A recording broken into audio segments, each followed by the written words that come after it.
Welcome to our podcast. What's the name of the podcast? Podcast Toys from a galaxy far, far away. Podcast Toys. Episode number 1. Yeah, episode number 1. I'm Scott. I'm James.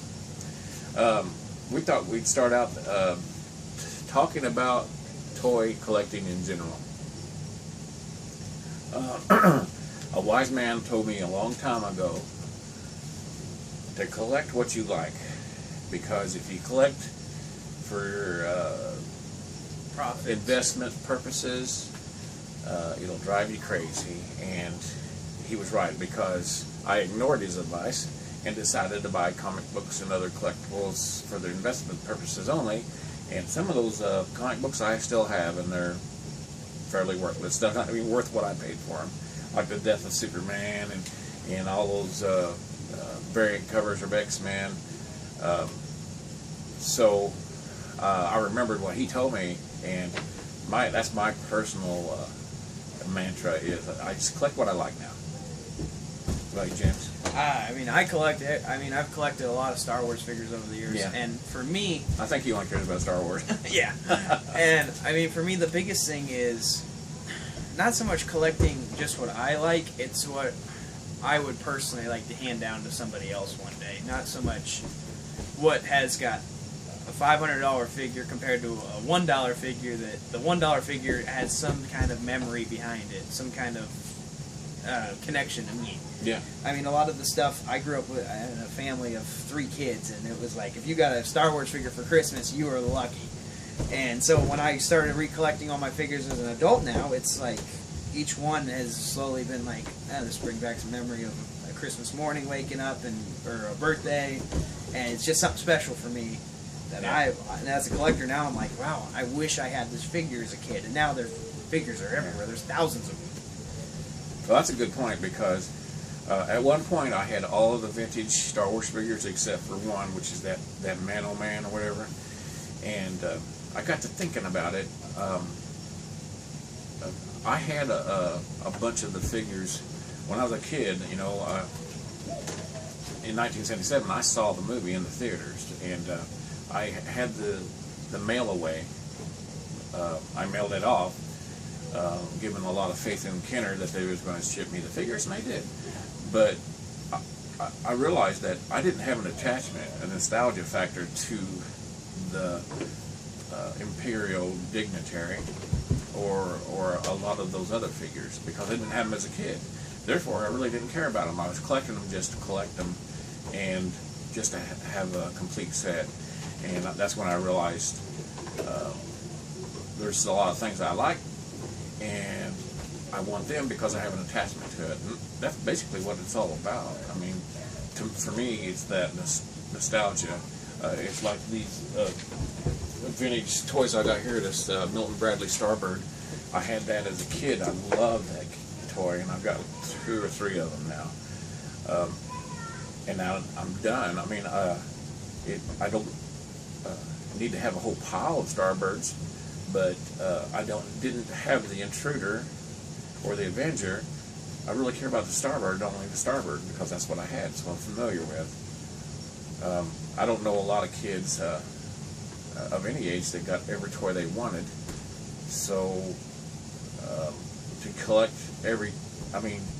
you'd have to have every toy you've ever wanted to have a nostalgia for every toy that's ever been. Yeah, and for me, I've collected toys now, and I'm like, if I wanted to go out and buy every toy, I'm sure I could try. But for me, those individual toys, the hunt for them and the appreciation for them, not so much paying hundreds of dollars for it, just the fact that, wow, this is part of my own memory inside my own self, and that means a lot to me as a collector. And I butt heads with a lot of the guys that collect all the vintage Star Wars figures. Well, if it's not vintage, it's crap. Well, that may be for you collecting it, but for somebody else, it just depends on what you grew up collecting. Not so much what's the new in thing, like, oh, you have to have all the vintage to be cool. Yeah. Yeah, And I know what you're saying. Yeah. And me, I'm like, some of these new figures actually are 10 times cooler than the vintage ones. I'm not down to the vintage James stuff. and I've had that conversation. And I mean, it's something that's. I sold the vintage part of that vintage collection in favor of the new figures because the new figures are better articulated. You know, I'm one of those guys. I like articulation. 5 POA is okay, but I want 7 or 8, 9. I want 9. I want. I'd like to have G.I. Joe style articulation on every figure. Yeah, I know it's not possible, but it sure would be nice. I'd be more interested in buying them. But I've met guys that will only buy something if it's mint in box or mint on card. Because they say if you buy it loose, you're a lazy collector. I've really, I've seen that on forums, and I'm thinking, you know, to each their own. Whatever they want, you know. That's their form of collecting. Yeah, and I mean, for me, I mean, I love collecting, don't get me wrong. I mean, I'd love to have everything mint on the card. But let's be real. Most people, we collect because we love and enjoy the item. Not so much that we want to see it as a wall decoration. I mean, I have lots of stuff hanging on my walls in my house. But I also want to play with these toys and play and bring on the legacy of giving it on to somebody else. Like my son, for example. I don't just have the toys laying around like, oh, these don't mean anything to me. They mean something to me, and then when I die one day, I'll pass it on. Not so much of... And then they'll be nostalgic for him. Yeah, exactly. And it's passing the memory on and the legacy on. And that's what I think the real concept of not even collecting toys, but some of the Star Wars stuff is about the passing of the generations. Yeah.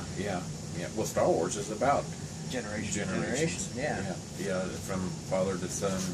And the way I look at it is, if you own something that's not absolutely necessary for survival, then it's a toy. I mean, there's all kinds of different toys. I mean, there's people have 4-wheelers and boats and big four-wheel drive trucks and all that stuff, and you know, and shoes. I know people that collect shoes, and they're not all female, but there's a lot of female that they have their own collecting thing, you know. So it's I think it's biological. I mean, we're hunter-gatherers. We naturally want to collect things. Yeah. So I mean, after agriculture started, before agriculture started, humans migrated everywhere, you know, and after agriculture started, you could stay somewhere for your whole life. And that's where cities started, and we started collecting food and other items that were of value. And now we're blessed with the ability to collect non-essential items, but that give us joy, which I don't know. Which is, I think, what it's all about, really. I mean, people can go out and make thousands of dollars selling toys all day, but it's like, in the end, are you really happy about sometimes ripping people off and making other people feel bad because they have to pay thousands of dollars for something? I don't see a pleasure in that, but... Yeah, well, with any human system, there's going to be greed. I mean, you look on eBay and I see some of these prices, and I'm thinking, do you really want to sell it? I mean, are you waiting for that one rich person to come up and buy that from you that they don't have money's no object? I don't understand that. I mean, when I put for something for sale on eBay or somewhere, I want to sell it, you know, and I price it. Of course, I may do some research on it and see what it's going for, but like I buy it now on eBay doesn't mean that's what it's going for. Yeah, and I think the market of people get the misconception of, hey, that person's selling it for that much, so I can definitely get that much for it. Well, it doesn't always break down to just that simple. You know, it's also what people are willing to pay for something, and I think that's the biggest issue. Exactly. That's what I always tell people that come up and ask me, because nothing's ever worth more than what you can sell it for. I mean, you may think it's worth a lot. I've had people come up to me and say, hey, I've got this. Will you either sell it for me on eBay, or will you buy it from me? And I'm like, I'm just going to be honest with you, and I'll show them stuff on eBay, but then they'll show me buy it now on eBay. I said, if that buy it now eBay price was good, then it wouldn't be on there. Somebody would have bought it already. Yeah. A buy it now, to me, means nothing. It means nothing. And for me, I grew up in the 90s, and the for example, the Phantom Menace figures. I was telling somebody this a long time ago. I said, hey, these figures aren't worth $20 a figure because if they make, let's say, 1 million items. Okay, so you got 1 million items in one figure. Let's say you only sell 500,000 of them. You have 500,000 of those sitting somewhere that somebody obviously either A, doesn't care about, or B, they're not worth anything. So that's really the biggest beneficiary of balancing the system of how much was actually made and how much are these things actually worth. Because I mean, most of this, I mean, no offense to anybody, of course, but it's plastic. It's not worth exactly. These guys, the people at Hasbro and all these other companies, they probably make the cast for $1 and then make the molds for 25 cents, and then that gets mass produced, and it's like they're the ones in the end that make all the money. Yeah, I whether mean, it gets circulated to the well, system that's or another not. reason I collect things, because they're beautiful. I'm into design. I've said that in some of my review videos. I like the design of these. They're 3D things that you can hold, and I just like the design. But in the end, they're just hunks of plastic. I mean, that's all they are. But I have an attachment to these franchises. I have an emotional investment into these franchises, and I enjoy it. You know, I can relive some of that experience. You know, some people say all you have in life really is experience. And, some of these movies and well, franchises as a whole, you know, episodes and that on episodes have an experience, a collective experience that just is just you know, you can relive it.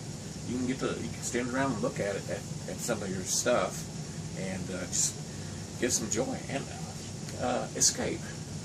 That makes that reminds gets you me, out of reality for just a minute. Yeah. And you know, sometimes life gets you down, and I'll sit and I'll play with my action figures, and my stress of work or whatever's going on, it just, I don't even think about it anymore. I said, what am I all upset about? Life's too short to worry about. You know, and like you were saying a minute ago, you know, the feel and the experience as a human being is to naturally want to. If something makes you happy, you have to go after it. Yeah, well, you know, I fancy myself an artist. I still like to be artistic, but I was never going to be a comic book artist. I wanted to be, and I tried, but I just wasn't that good. But I maybe above average. But when I would sit down and draw, I would take me out of what was going on in my life, and then I would look up 30 minutes later. Whatever was bothering me was gone. I wasn't bugged by it. And same thing with toys. I can come down here and press some of the buttons on my Diamond Select Star Trek ships, or you know, and it's a form of stress relief. It's a form of escape, and all humans use that in different ways. We use it with collecting our toys instead of alcohol or drugs or in a more healthy atmosphere, or other things that wouldn't be as healthy or conducive to our relationships, you know, with our lives. So, and I mean, I think the biggest thing that people should pull away from everything is, you know, it's a hobby and it's fun, and I mean, it's a passion of mine.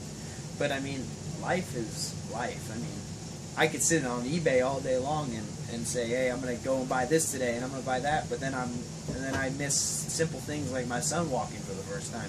And I mean, life is very quick. It goes in a blink of an eye.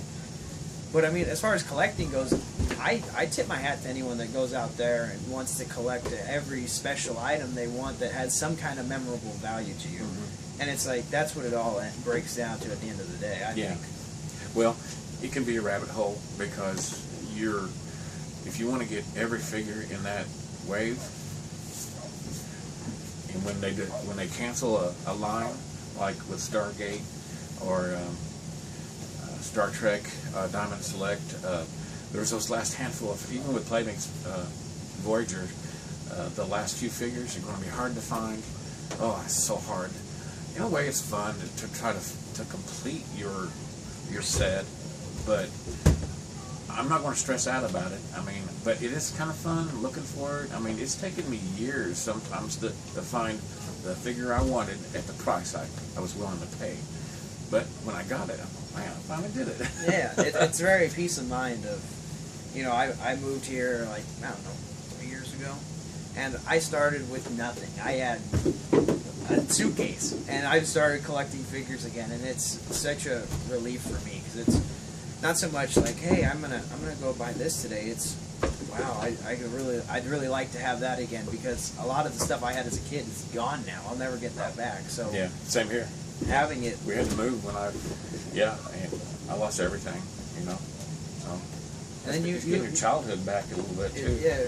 And then you have more of an appreciation for the things you do have compared to when you have nothing. It's hard to explain really, but like I had nothing a long time ago. I had no money, no toys, but now I've recollecting, and it's like you're grateful for the even the small things you have. Yeah. Whether it be a tiny blaster on a ship or making sure a toy is completely complete. That's just happiness, in my opinion. Yeah. Well, you know, there's probably other things that we can do with our time, but at the same time, we do other things with our time. You know, we have family life, so this is just a hobby. This is just when we get time, and it's not something that consumes our mind. Yeah, exactly. Yeah, it's not. It's not in control of my life. I'm a little bit older than some guys, but so I've had more time. So I may have a bigger collection than some guys. There's some guys that are younger than me that I've got a feeling they got a bigger collection than I do here locally. One of these days I'll have to go into some of these guys that I know and see what they got.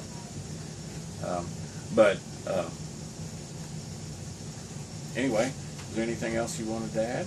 I mean, we can always address it on the next podcast. Yeah, for sure. Okay, well, thanks for watching, and be on the look for the next podcast, and please subscribe if you would, and we'll see you next time.